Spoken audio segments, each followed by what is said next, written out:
of the heart are in him.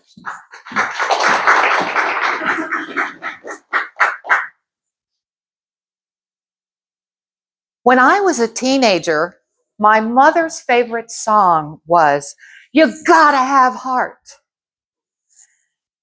Since we hippies put our hearts into the things that we believed in, that really resonated with me. We were willing to put our lives on the line. Some of us even stared into the faces of soldiers while we placed flowers in their rifle barrels. We were young, brave, and still scared half to death. But we kept on marching, encouraging change, and making a difference. To me, the lesson of the 60s is that we, the people, can change history. It was a revolutionary movement based on feelings of love. We combated racism, we grew the women's movement, and finally, we ended the Vietnam War.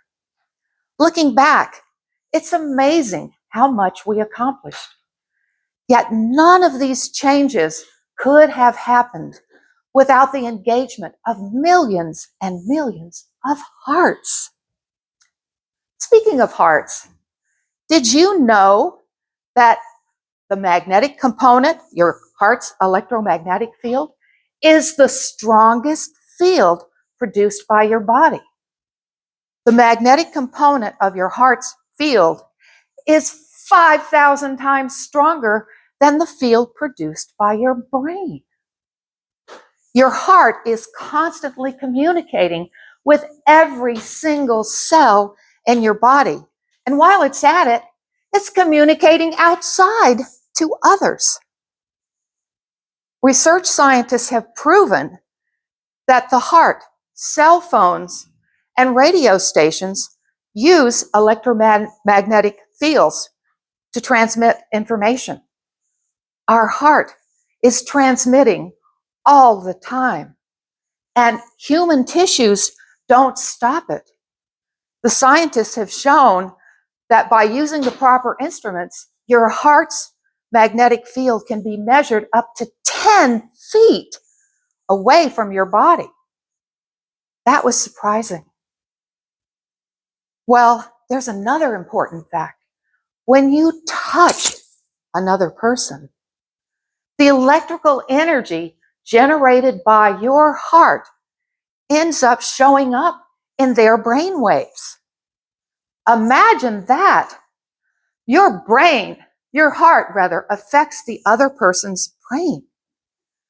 We resonate with one another. Back in my day, we called that vibes. And I bet all of you in this audience know exactly what I'm talking about. Well, vibes and my hippie protest days were long forgotten once I had a family. Cooking, cleaning, and caring were my top priorities. 13 years later, a difficult divorce reawakened me. My love of learning led me to many books, classes, and workshops about personal growth. It was time for me to bust out of my self-imposed cocoon.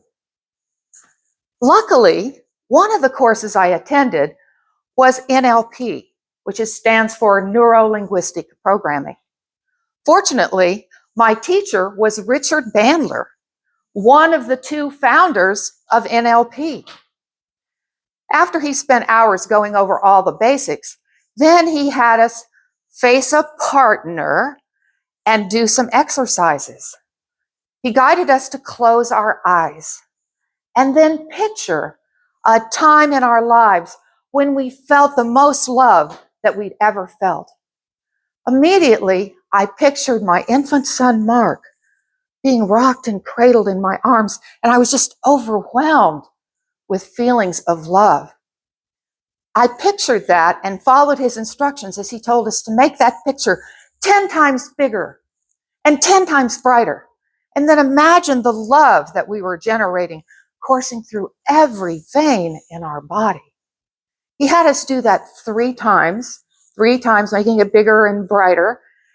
And then he told us, with our eyes closed, to generate all that love and send it to the heart of our partner. Eyes still closed. All of a sudden, I felt this warm, loving energy fill my chest. When we opened our eyes, my partner said, "I felt your love so strongly." That was a wonderful demonstration of the power of your heart's love. I called it whomping up the love. And Bandler ended by telling us that tomorrow he wanted us to whomp up the love, my words, all right, use his love process, the very next day. The next day, I was walking towards a business meeting in La Jolla. In the distance, I saw a distinguished looking, well-dressed, gray-haired man. And I thought, oh my God, he was about as far as the back of the church. I thought, oh, this is my chance. I can whop up the love and send it to him. Okay, so he's walking towards me and I picture my son. I make the picture 10 times bigger, 10 times brighter, run it through my veins. And just as he's right in front of me, I send that love out of my heart forcefully. He stops. He looked confused. He was kind of shaking his head and seemed a little bit dazed. And he said, "Excuse me, did you say something?" "Oh, no, sir, I didn't say anything." Inside, I was jumping for joy. Like, wow, what an amazing demonstration of the power of the heart's love.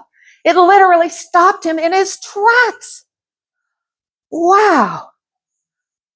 Well, that was life-changing. And then I want to ask you, what about you? Can you embrace those unknown gifts of your heart's power? Are you willing to make a difference by sending your heart's power to your family, your friends, and even to perfect or imperfect strangers? Today's world, today's chaotic world, needs all of us now more than ever. Remember, the changes that we brought about in the 60s happened because millions of hearts joined together. Using your heart's power is the most compelling choice that you can make in your life. I still resonate with my mother's favorite song, "You Gotta Have Heart." The song goes, "Miles and miles of heart. All you really need is heart."